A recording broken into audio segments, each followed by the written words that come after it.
Hello everyone, welcome to your card reading for the second week of August, and I'm going to do our usual 5-card chicken spread and draw one Tree Magic Gillian Kemp card in the beginning just to ground the reading. And hopefully we get a little bit of chicken action here. Seems like everybody's kind of hiding out under the chicken house today. Staying out of the sun. But anyway, okay, I'm going to go ahead and draw some cards.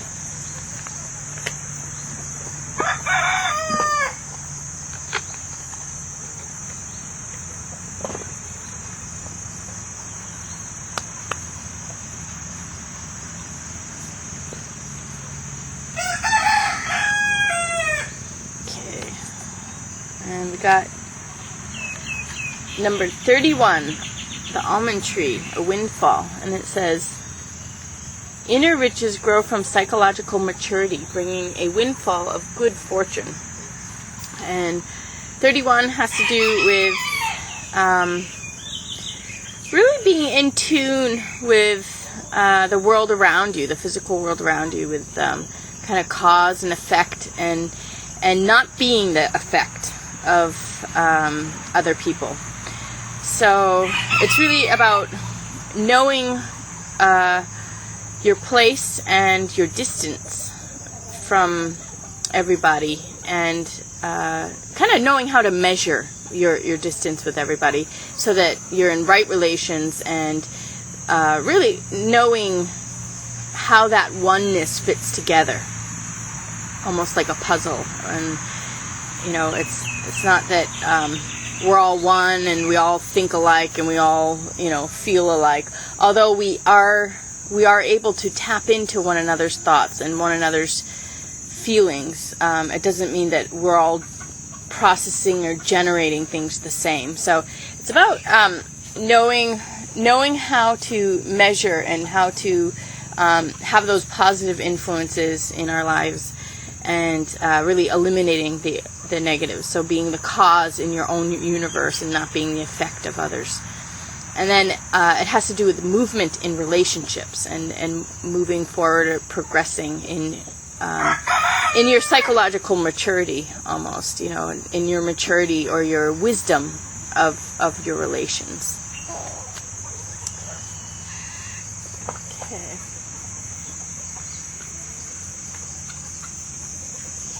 That's nice. A windfall of good fortune. That's what we all need.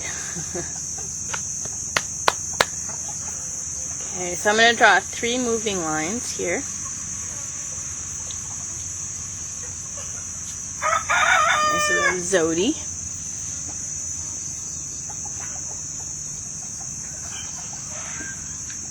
And Pleiadia.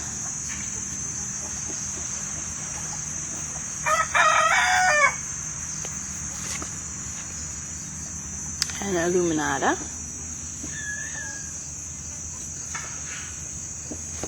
And what's healing is Amma.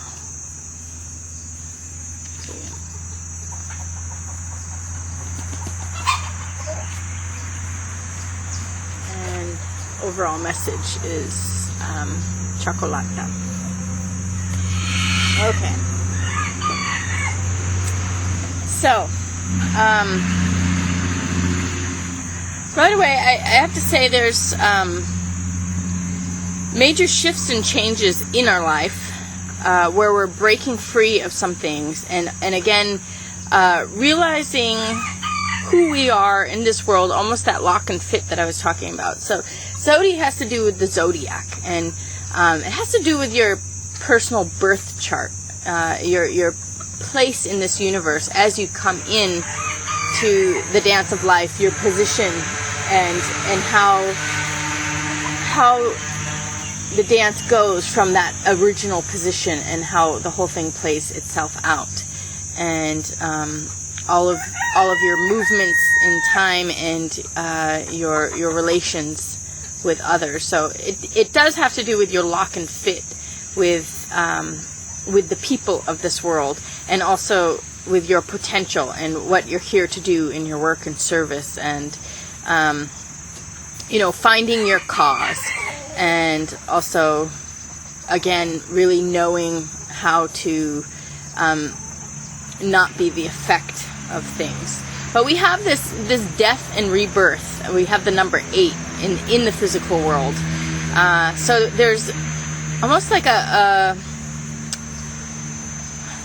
shift or a change in our orientation to the world. So it has to do with a new life phase. It has to do with kind of new relationships or adjustments in relationships. So we have number 8 is death and rebirth. And so we have this death and rebirth in our sense of self in relation to the whole. And also it has to do with our purpose, our life purpose. And there's this death and rebirth in our work and our service and our careers, and also with our sense of self. We have this kind of re-identification with our sense of self and the world around us. Then we have Pleiadia, which has to do with the intelligence that when you awaken, the awakening intelligence, when there is a spiritual growth, a lot of things change in your life.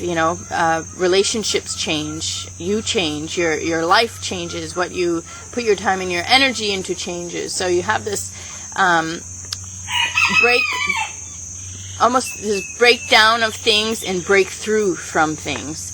And that's the 5, and this is also another Earth card. So this has to do with really that high intelligence. It really stirs things up with people around us, and as we go for our gold, as we go for what we're really our purpose in life, anything that isn't really a part of that or serving that in some way ends up kind of falling by the wayside. So a lot of times, our maturity, our psychological maturity changes, and all of a sudden, we don't really connect with the same people anymore, or we don't really enjoy the way we lived our lives before. So there's this shift and change in the world around us, but we have the resources to rebuild our lives and to really come into our own, and we have the resources to make it happen for us in the physical world, and we have the resources to be able to persevere in anything psychologically or spiritually that comes at us. So we have this ability to really take from our experiences and travel that high road and live life to the fullest. So we have both of these, the 8s and the 5s are kind of death and rebirth and change. So we have this change coming in. But Pleiadia is saying we have those resources that we need for whatever life we desire. We're going to be able to do it, make it for ourselves, not only physically but psychologically, emotionally, spiritually. And then we have Illuminata. So Illuminata has to do with those relationships that are really important to us and are a part of the fabric of our life. They make our lives happen for us, these relationships. Everything has meaning in relationships, so it gives meaning to our lives, these relations, and really working together with community. 10 has to do with the one and all, working together, and this is the 10 of Hearts, so it's really about family and soul family. Okay, so anyway, now we have what's healing, and we have Amma, and this is the Queen of of earth. So this is the one who has all of that abundance. She just has it all, and she is able to give freely. It's like she's a vessel for physical things to come through her. And not only does she provide physically for people, where she just kind of channels resources through her, but she also provides psychologically and spiritually for people.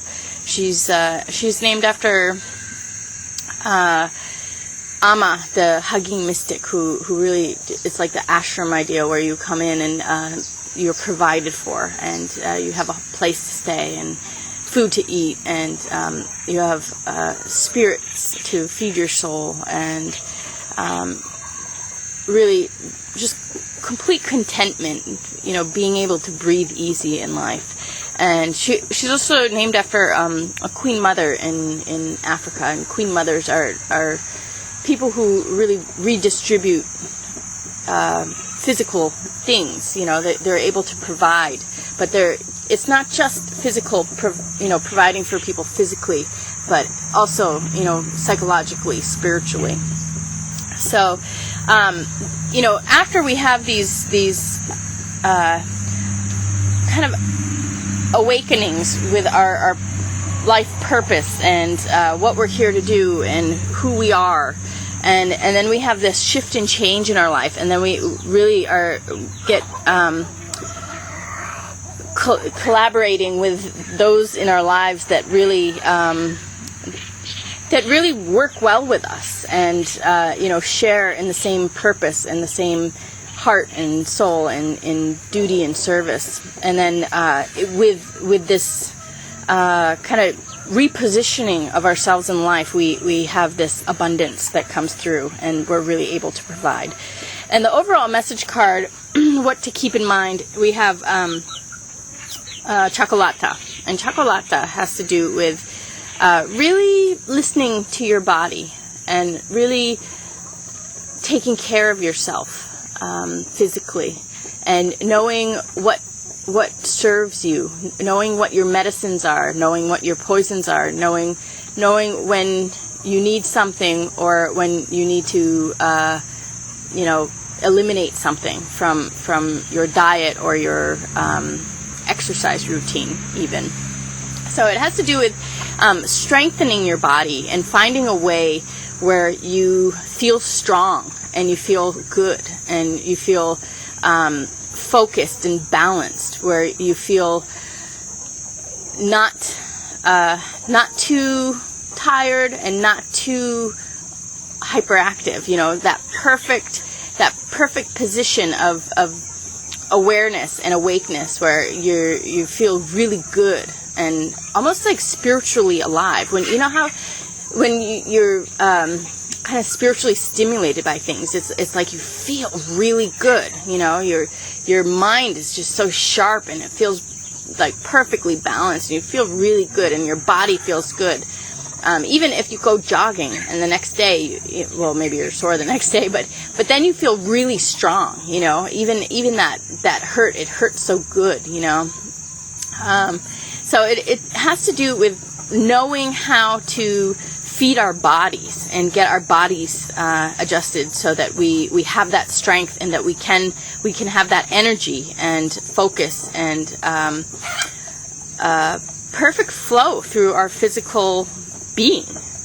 And with that, our mind feels good, and our mind feels sharp and aware, and we're really able to get things done and do a lot. So what is it, if there's something making you tired or something making you anxious or antsy, or what is it that's taking you away from that center point? What is it that's taking you away from feeling really good? And what do you need to do to make yourself feel really good? Something simple as going jogging, or changing your diet, or cutting down on something that you're taking in. When is it when maybe that cigarette just is not making you feel good, so maybe you need to cut that out, But often what we take things for ourselves because they make us feel good, but then sometimes we get into a habit of doing things and they stop making us feel good, So is it really making you feel good? Is it really helping? Is it really giving you that that inner state that you want? Or is it taking you away from that inner state that you want? So just really being conscious of your body. And your body is something that you need to honor, that you're inhabiting and take good care of, just like you would take care of a child or take care of a loved one. You have to take care of your body in the same way. So really listening to your body and seeing what it needs and what it doesn't need, and not letting your ego get in the way, and really, feeding that body of yours so that you feel strong and good. So this is the overall message card, and I want to say if this is just the one thing that you need to do to bring this whole thing together.